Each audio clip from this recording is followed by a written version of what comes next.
আজকে আমরা ঢাকা মেট্রোপলিটন পুলিশের মতিঝিল বিভাগে যে অপারেশন গতকালকে হয়েছে সেই সংক্রান্তে আমরা একটা প্রেস রিলিজ আপনাদের সামনে উপস্থাপন করতেছি। আমাদের প্রেস রিলিজের টাইটেলটা হচ্ছে 3টি বিদেশি অস্ত্রসহ শুটার বাপ্পি ও তার 4 সহযোগীকে গ্রেপ্তার করেছে মতিঝিল থানা পুলিশ। গতকাল 17 জুলাই সকাল 7 ঘটিকায় গোপন সংবাদের ভিত্তিতে মতিঝিল জোনের সহকারী পুলিশ কমিশনার হুসাইন মোহাম্মদ ফারাবীর নেতৃত্বে এবং তার টিম সহ মতিঝিল ডিভিশনের মতিঝিল থানার এলাকার হোটেল কুরবানি সংলগ্ন এলাকা থেকে তানিম রেজা ওরফে বাপ্পিকে গ্রেপ্তার করা হয় এবং তার সাথে আরও 3 সহযোগীকে গ্রেপ্তার করা হয়। 3 সহযোগীর নাম হচ্ছে জুয়েল, শাকিল এবং মানিক। এই 3 জনকে গ্রেপ্তার করা হয়, এই 4 জনকে গ্রেপ্তার করা হয়। গ্রেপ্তার করার পরে তাদেরকে নিবিড়ভাবে জিজ্ঞাসাবাদ করা হয়। নিবিড়ভাবে জিজ্ঞাসাবাদ করার পরে তাদের আরেক সহযোগীর নাম তারা বলে, ওনার নাম হচ্ছে রাকিবুল ইসলাম ভূঁইয়া রিজন, বয়স 35। এই রাকিবুল ইসলাম ভূঁইয়াকেও গ্রেপ্তার করা হয়। গ্রেপ্তার করার পরে আমরা তাদের পিসিপিআর অ্যানালাইসিস করলাম। অ্যানালাইসিস করার পরে দেখা যায় যে গত বেশ কিছুদিন ধরে ঢাকা মেট্রোপলিটন পুলিশ এলাকার স্পেশালি মতিঝিল বিভাগে যে সমস্ত ঘটনাগুলি ঘটেছে তার মধ্যে বেশ কয়েকটা ঘটনা ঘটেছে। সেটা হচ্ছে সবুজবাগ থানায় একটা অ্যাটেম্পট টু মার্ডার একটা মামলা হয়েছে সেখানে, সেই সূত্রে এবং একজন ব্যবসায়ী গত মে মাসে জনৈক ব্যবসায়ী ওনার নাম হচ্ছে মোহাম্মদ ইসমাইল, উনি গাড়ি ব্যবসা করেন, ওনার শপে শুটিং ইনসিডেন্ট ঘটায়, মানে গুলি করে চলে যায়। এই সামগ্রিকভাবে এই ঘটনাগুলি আমরা পর্যালোচনা করে সিদ্ধান্তে উপনীত হই যে এই চক্রটা এই ঘটনাগুলির সাথে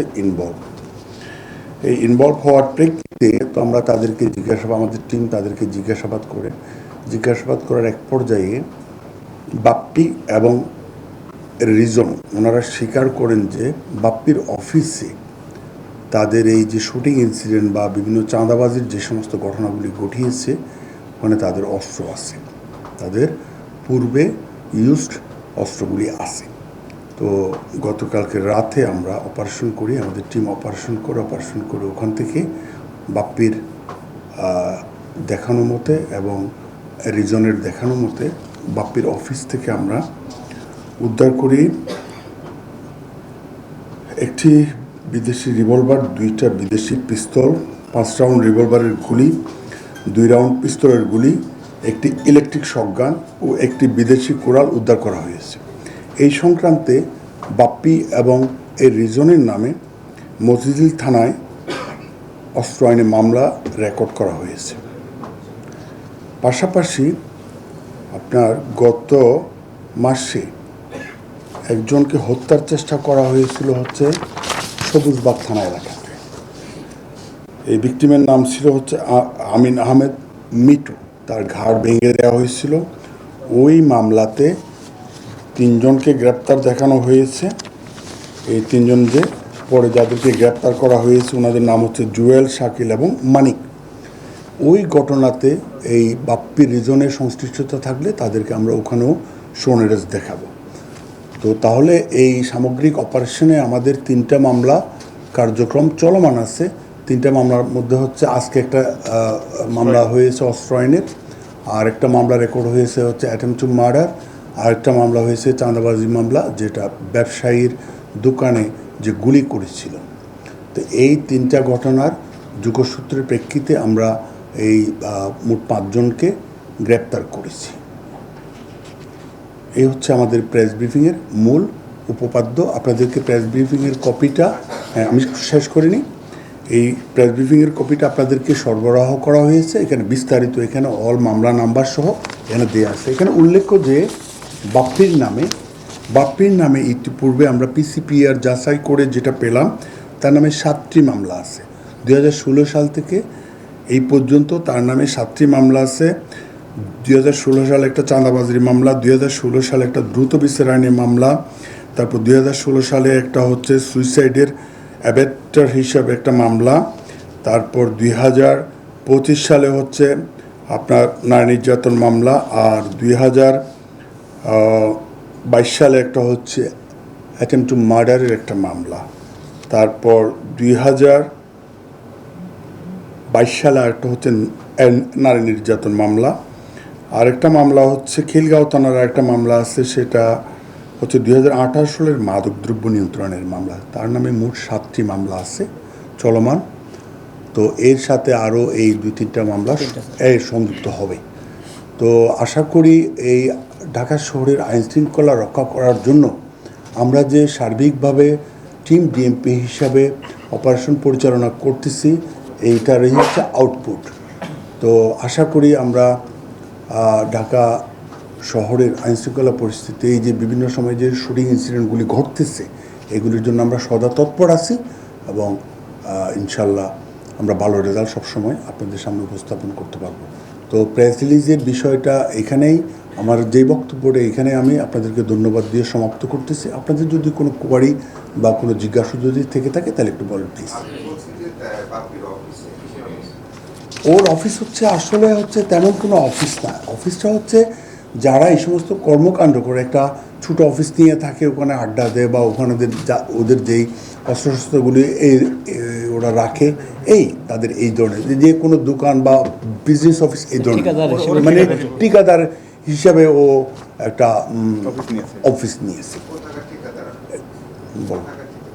উনি যেটা বলেছে যে ঠিকাদার হিসেবে সে ওই অফিসটা পরিচালনা করে, এটা দক্ষিণ কমলাপুরে তার একটা অফিস আছে, সেই অফিসে আমরা অভিযান পরিচালনা করি। তার কিন্তু ওই যে কোন ঠিকাদার, কোন সংস্থার ঠিকাদার, এইটার কোনো অথেন্টিকেশন নাই।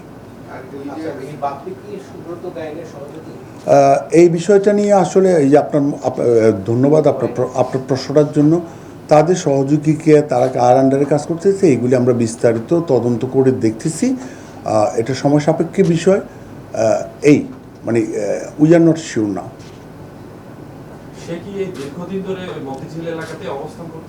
আসলে সে দীর্ঘদিন ধরে মতিঝিল, সবুজবাগ এই বেল্টে আপনার সে এই কার্যক্রমগুলি চলমান রেখেছিল, সন্ত্রাসী কার্যক্রমগুলি।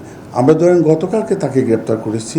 আমরা মামলার সূত্রে তাকে কোর্টে ফরওয়ার্ড করব। ফরওয়ার্ড করার পরে তো আমরা রিমান্ডে আনবো, তাকে আরও ব্যাপক জিজ্ঞাসাবাদ করব, কোথায় কোথায় কী ইনসিডেন্ট ঘটিয়েছে, তার অ্যাকমপ্লিসেস যারা আমরা গ্রেপ্তার করছি তাদেরকে সহ।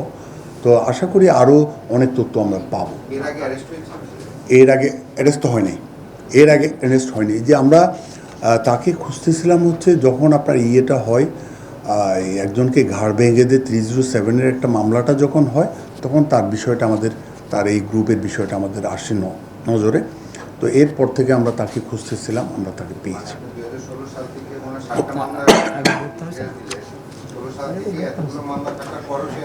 এটা আসলে আমি বলি 2016 সাল থেকে তো বিভিন্ন সময়ে মামলা হয়েছে, তারপর সে অ্যারেস্টও হয়েছে, কোর্টে ফরওয়ার্ডেডও হয়েছিল, আবার এসেছে জামিনে। বাংলাদেশের যেই প্রসিডিউর মানে এটা থাকে আর কি, ঠিক আছে।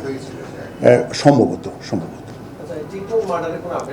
টিটন মার্ডার হচ্ছে নিউ মার্কেটের বিষয়টা, এইটা নিয়ে আমরা সার্বক্ষণিক কাজ করে যাচ্ছি। ইনশাল্লাহ খুব দ্রুত আমরা ভালো রেজাল্ট দিতে পারবো। আচ্ছা, হ্যাঁ, সে তার অপরাধগুলি আমাদের কাছে কনফেস করেছে। তো আমরা চেষ্টা করব তাকে বাকি প্রসিডিউরগুলি মেনটেন করার। তো এই আর কি। আর কোনো প্রশ্ন আছে? তো আর কোনো যদি প্রশ্ন না থেকে থাকে, আপনাদের এই মূল্যবান সময় বের করে আমাদের ডাকে এসেছেন। তো আমি একটু শেষ কথা বলি। আপনাদের যে উদ্দেশ্যটা, আমাদের যে উদ্দেশ্য, একই উদ্দেশ্য, যে সমাজে আইনশৃঙ্খলাটা ঠিক রাখা। আমরা কাজ করতেছি, আপনারা ইনফরমেশন দিচ্ছেন। তো আমাদের সাথে ক্লোজলি আপনারা সবসময় তথ্য দিয়ে সহায়তা করবেন। আশা করি আমরা ঢাকা মেট্রোপলিটন পুলিশ এই এলাকাটাকে আমরা একটা আইনশৃঙ্খলা রক্ষা করে সবাইকে একটা বসবাসযোগ্য একটা ঢাকা মহানগরী উপহার দিতে পারবো। আপনাদেরকে অসংখ্য ধন্যবাদ। আসসালামু আলাইকুম।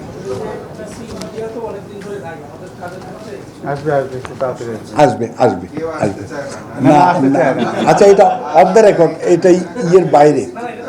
আসলে হয়েছে কি, আমাদের একটু লোক বলে, হ্যাঁ, আসবে আসবে এটা ওই যে পদায়ন হচ্ছে, এখান থেকে জেলায় গিয়েছে, জেলা থেকে আবার আসবে, এটা সময় একটু লাগে। এসপি লেভেল পদায়ন তো স্বরাষ্ট্র মন্ত্রণালয় থেকে হয়, যার কারণে প্রস্তাব প্রেরণ করে আসতে একটু সময় লাগে। না না না প্রেরণ না, কি বলে বাপ্পির ভিডিওটা আমরা যে গ্রুপে দিয়ে দিয়েছি। ওই ফুটেজগুলি নিয়ে যাই। Thank you very much. আমাদেরকে নাস্তার ব্যবস্থা করুন। নাস্তার ব্যবস্থা করুন।